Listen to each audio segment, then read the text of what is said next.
So ayan mga ka-sisters, bali ito ay iluluto ko lang siya sa asukal. Ito yung sago na natira ni ka-brother Ed.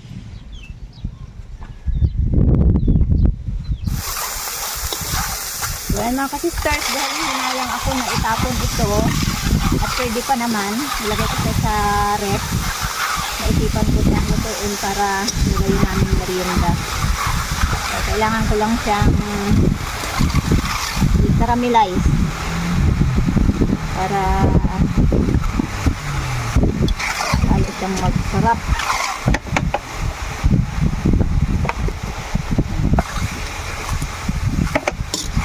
Nakakapanghinayang kasi mga ka-sisters kung itapon ko siya at may nakita naman ako na pwede kong ipanghalo dito na hindi na kailangang bibili pa ako. So gagawin natin tong pang merienda. Tamang tama mga ka-sisters, tag-init dito sa amin. Halos patay na yung mga tanim ko. Oh.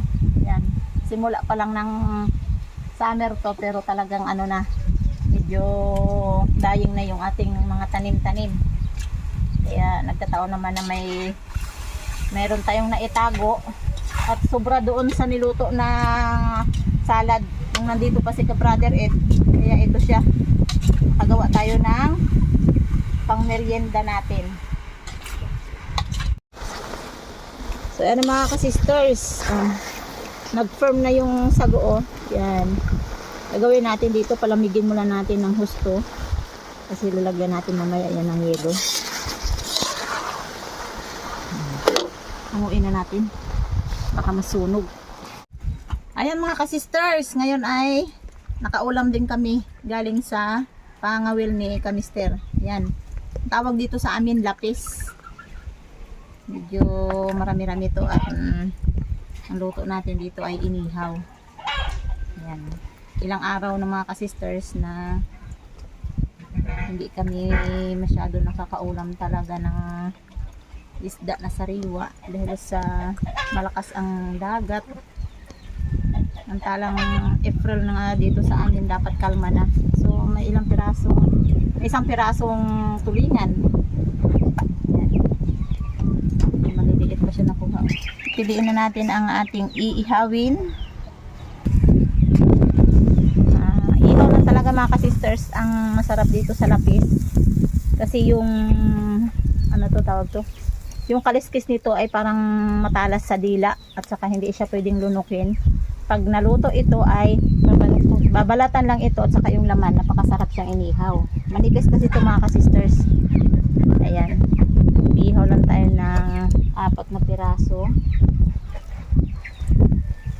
Ito mga ka-sisters, yung tulingan at saka yung iba pa ay lagay mo na sa freezer para kinabukasan ay pang ulam muli kami. Hindi dapat ubos-ubos mga ka-sisters yung ulam kasi nga ay sa panahon ngayon kailangan talagang doble ang tipid. Ayan, luto ng inihaw natin. Wala pa yata yan. Pwede na rin sana yan. Kaso mas maganda yung medyo ano talaga siya. Lutong luto. Oo, lutong luto. Ito pwede na. Uy! Yan. Tapos ito ay ibaliktad natin.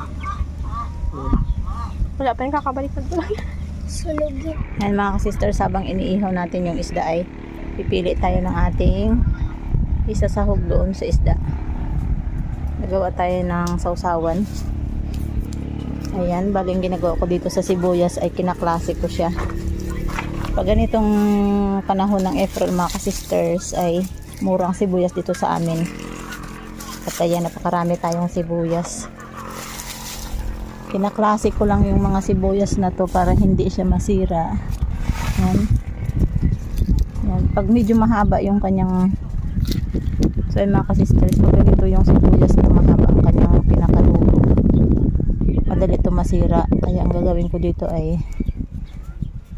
itatanim ko ulit para yung dahon niya ay magamit natin. Tapos yung mga ganitong sibuyas ay good dito. Pwede itong i-ano siya, ilagay sa tabi na mahanginan para matagal siya masira. Dami ito mga sisters, isang sako siya.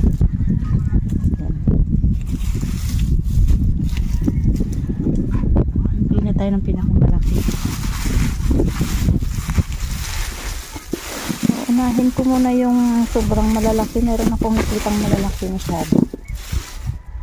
So ayan, ito yung gamitin natin. Panggawa natin sa sausawan. Pag ganito kalaki mga ka-sisters, hindi ito tumatagal. Masisira agad ito. Kaya unahin natin ang gamit yung mga ganitong klaseng sibuyas.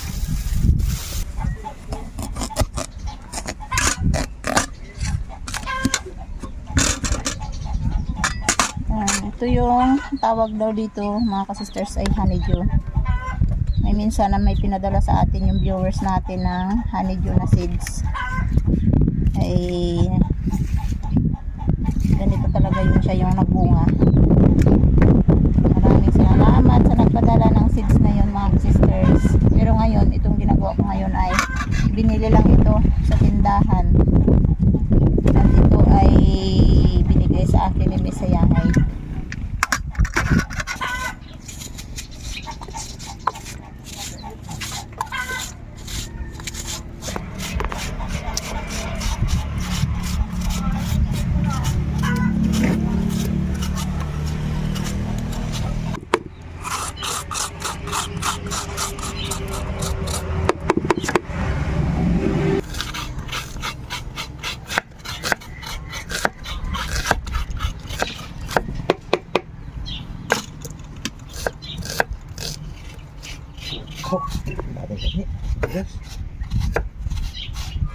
Hanggat marami tayong sibuyas, lamunin na natin ang lamunin yan.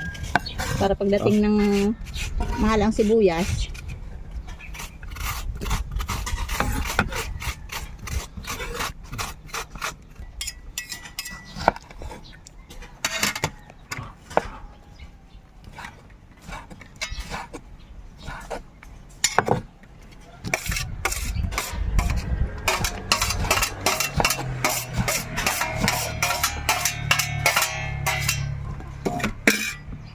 lagyan natin ng powder na Bear Brand. Ayan. Ito mga ka-sisters, nagawa ko lang to dahil may mga available tayong mga ingredients dahil sa natira ito sa kay ka-brother Ed Panagatas. At maging itong ating condense ay parang ayaw lumabas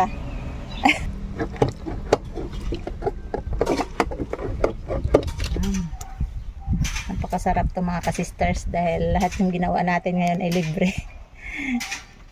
Mga leftover ito mga ka-sisters. Yan.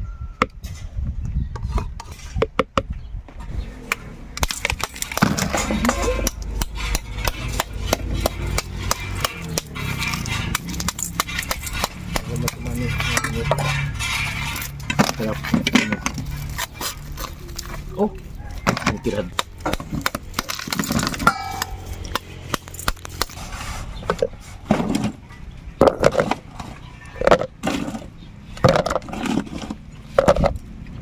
Lagyan natin ng tubig.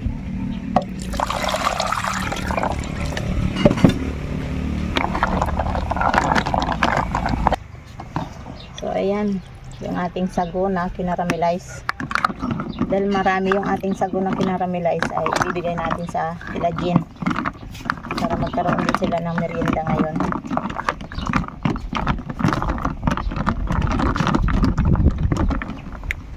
So, ayan mga ka-sisters, nahalo na natin yung dalawang ingredients. Nilagyan na natin ng gatas. Napakasarap na ito. Lalo pat sobrang init ito sa amin. Pasok na pasok to sa aming lalamunan. Pasok na pasok. Nakangiti na si Aya. Oh, kapitbahay! So ayun mga ka-sisters, natapos na yung aming luto. Simple lang pero para sa amin ngayon ay masarap na. Ito yung aming tanghalian. Lumuha kami ng sausawan na kamatis at saka sibuyas. Puro libre po lahat ito mga ka-sisters. Yung isda ay huli ni Kamister. Ayan. So kain na tayo. Si Aya ang manalangin dahil gustong-gusto niya yung juice. Okay. Oh, grabe. Oh, sige. Lord, maraming salamat sa Panginoon. Maraming bagong araw. Maraming salamat sa biyaya sa lahat namin. Maraming salamat sa huli. Maraming salamat sa lahat. Amen. Amen! Sana lagi may huli kasi pinapasalamatan ni Aya. May Kasi huli. may matang... Hindi pa. Ano isang ano dito? Hindi pa ako Ay, magpadagat hanggat Hmm. ano. Ito yung aming aya paborito. Pero walang sili itong atin. Wala kayo ate. Yung tinidor, hindi ako magagamit sili? ng Wala. tinidor. Walang sili. Sili May sili natin. din sa inyo? Wala. Wala. Magkakamay ako. So, ganito lang yan mga ka-sisters. Ang pagkain ng lapis ni isda. Yan. Binabalatan siya. May kurit. May kurit. May kurit na yun. Ha? May kurit. Isa-isa na tayo. Bo! Ating isa tayo? Hindi, maubos ang isa. Matipid ako sa ulam. Sige. Ayun na, ano? Na-over yata ng luto to ah. Dapat bilawa. Ano, may Half ano lang to. Kuha ko ng mga sibuyas. Ah, Ayan. Hindi, dami Ganyan ang sibuyas yan. pagkain Dami ng tayong isda. sibuyas. Binabalatan lang. Mabunot na naman tayo ng sibuyas ulit. Ito ay walang lasa sa loob. Maganda. Ano bang pinag-uusapan nyo dyan? Maglabot ang Sili. Magasili pa? Huwag na magsili yung ang ano, sibuyas. Ang hanggang. Magalikram naman yung tiyan mo pag sobrang anghang. Hindi konti lang man. Dahil hindi natin nilagyan ng asin yung isda, sa sausawan tayo babawi. Ito lalaki ng ating kamatis. Ano yun talaga pag sarili. No? Sarili. Hanggang sarili lang tayo, di tayo makabinta. At pwede magbinta doon ah. Kulang pa sa pamilya. Ano yan? Paamoy yung soin. Tapos namin magkain, magbalik ka dito, bigyan kita ng juice. Sago juice. Oh, ang tawag yan? Sago juice. Ano ba ang tawag dito sa juice natin? Juice. Sa juice, ah. Magkain muna kami. Tayo ay nakakain na rin.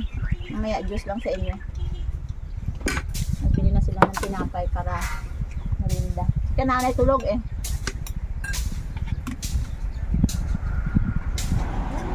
Parang Ruben Pilihan mo. Mate, daw. Bakit umabot sa Ruben Padilla ang iyong pagkain ng kamatis? Mahilig yung sa kwan. Mahilig yung... Mabuti sa anak ko ang Hindi ba yung kaharap mo pelikula? ay si Ana Roses. Ikaw na yung normal thing. Yung honeydew na ano na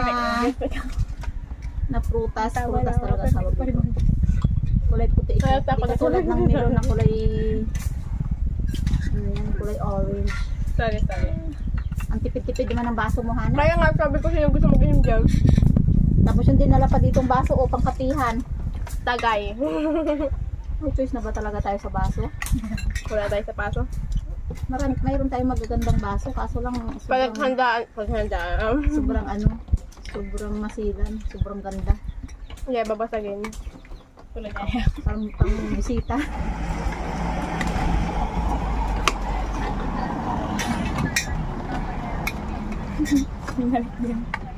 Tutawan, kung siya nasira. Grabe naman kayo, makahigop ng tuyo, dandahan naman. Alat niya, kami.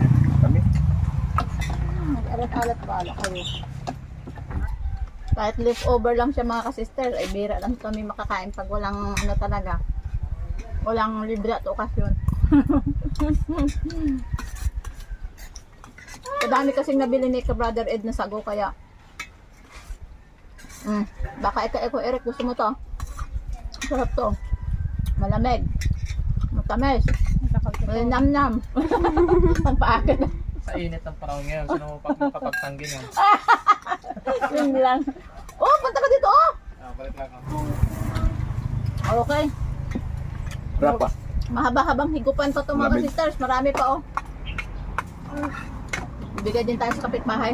So, ayan. Maraming salamat po sa inyo sa walang sawang pagsubaybay sa amin. God bless po. Bye-bye.